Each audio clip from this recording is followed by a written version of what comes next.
Hi folks, thanks for turning up. My name's Hugh. I'm just going to talk you through philosophy of religion and ethics, what it's all about, and give you some information. And I stood out in the corridor here, so let's go into the classroom and have a little look. Okay folks, I'm just going to spend a couple of minutes talking through the course and its content really, what you'll be studying in terms of the religious aspects and how that fits into philosophy of religion and ethics. We'll obviously look at some of the key characters that have shaped religion and the religions that we have today. And then we'll tie that into philosophy, how philosophy questions religion, how it supports religion, and then look a little bit about the ethics and learn a bit about how we live our lives ethically, how that's based in religion, and how maybe that might be slightly different.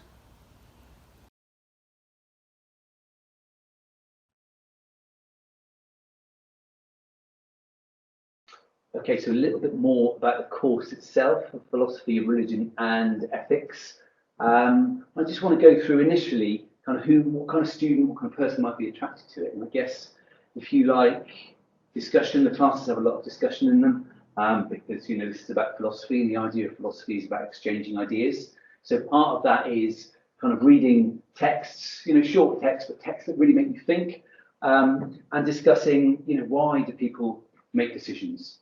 In the way they do? Is it based on the religion? Is it based on an ethical or moral point of view?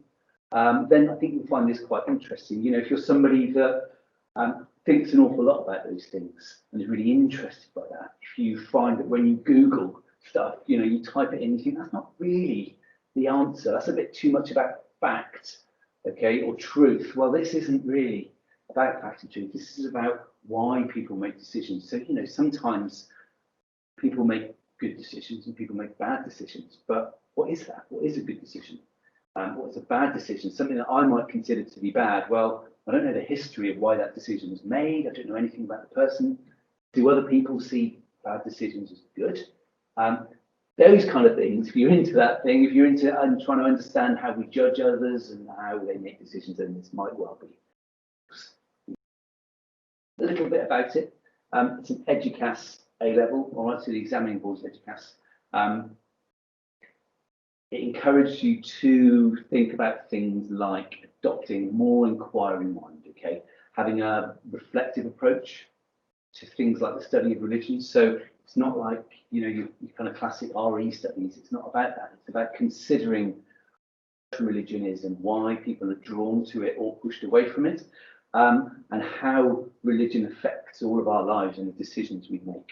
Okay, it allows you to kind of develop your own, think about your own values and think about your own ideas really, and how you make decisions, your opinions, your attitudes, your feelings, how they're affected by other people.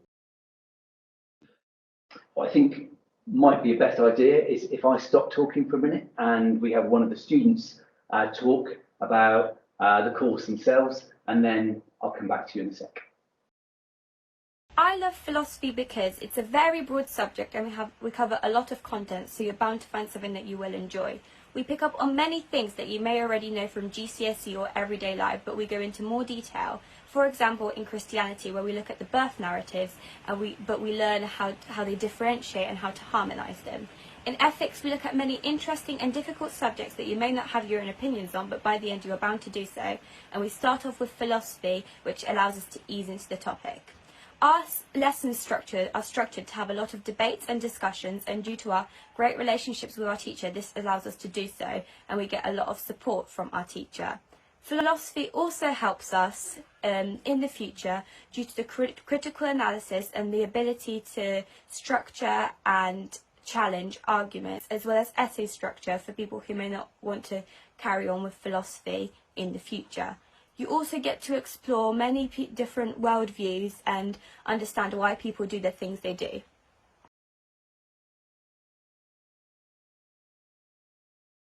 So the course itself is made up of three main components, okay, Christianity, philosophy and ethics.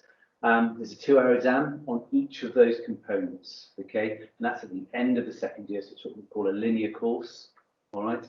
In each exam you'll be expected to write 4 essays, and you need to demonstrate your knowledge and evaluate 2 issues. Okay? each component is kind of designed to encourage you to demonstrate your ability to do a number of things, really. Firstly, you need to reflect on specific knowledge. So you need to be able to select the correct knowledge and reflect on that. And obviously, throughout the course of your studies, we'll train you to do that, to identify for each kind of theme or theory what you need to be selecting to.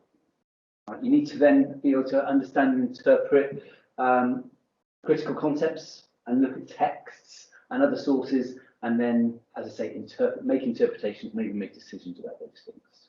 Right? You also need to be able to identify and investigate certain types of questions and arguments, okay, and critically analyse those. And they're all from kind of areas that arise within the component that you'll be learning, okay, within the area. You need to be able to construct really effective, well-informed arguments, and again, we'll train you how to do that, okay, because it takes a little bit of skill and a little bit of getting used to. And within there, you need to be able to engage in debate. And as I said to you, there's a lot of discussion within this topic, and if you're somebody that enjoys that, you know, a lot of students that take this course really get stuck into that element and are very successful at that because of the kind of debate element. And once you can pull all of your knowledge together and use the sources, you can do that really, really effectively. You need to obviously be able to communicate clearly and coherently and use the specific language for the subject. Those really are the key elements for success within the subject area.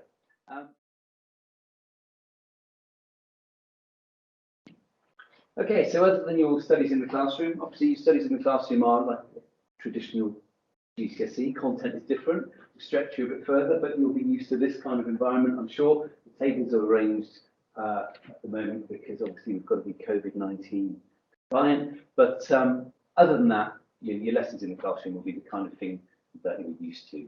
To support your studies, we also run trips, one of which is the visit to Truro Cathedral, and the point of that really is just to support your knowledge of religious practice and help you to develop the idea of a religious ceremony and what goes on, and maybe think about why those things go on. We also have guest speakers that come in. So Dr. Greg Barker is one of the authors of the textbooks that you'll use, and he comes in and talks to you. So obviously you get that kind of expert opinion, I suppose. And it's just another opportunity for you to listen to somebody else talk about what you're learning other than us, and maybe give you a slightly different viewpoint on what you're already learning. Okay. We're planning, obviously, hopefully when COVID-19 subsides and it's safe to do so, to do a trip to Rome. Obviously, places like the Vatican Museum, the Sistine Chapel are really, really prominent places for you to look at to understand Christian practices and how those might be very different from the ones that we experience, especially down here in places like Cornwall. Obviously, we're primarily really quite a Christian Methodist area. That's going to be looking at things like Catholicism. It just gives you an opportunity to travel, get some cultural experience, and broaden your idea of different religious practices. Okay. Some of you might have already done a little bit of RE at GCSE or something similar.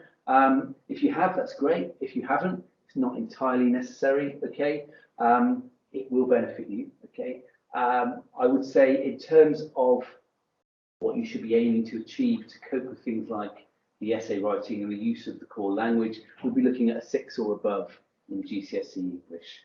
Okay, and that will help support you with the amount of reading, things that's required to be successful. Okay. Transferable skills, communication, debate, literacy, analysis. I could go on and on. Okay, things that are really attractive for universities, things that are really attractive for employers. You know, if you think about things like communication skills in the workplace, really, really. Okay. If you don't necessarily want to progress further, it provides a really nice kind of foundation for you to look at a variety of other subjects or areas of work experience. Okay, because of that idea to, you know, you think about you learning how to perceive different people, the way they make decisions, you're learning to communicate, as I've already said, and those are really attractive things for whatever disciplines you want to move into after your time here at Calworth College. So that's just a little bit about the course, guys. I hope it's helpful. I hope it's useful. If you have any other questions, please don't hesitate to contact us at college. You can give us a call and we'll get back to you. The best form of communication is to go to our website, have a look on the website, find the email address for college, general inquiries email address, and just send us a question and we'll get back to you as soon as we can. Thanks very much for listening. That's all from me. And we look forward, hopefully, to seeing you in person really very soon. Thanks. Bye-bye.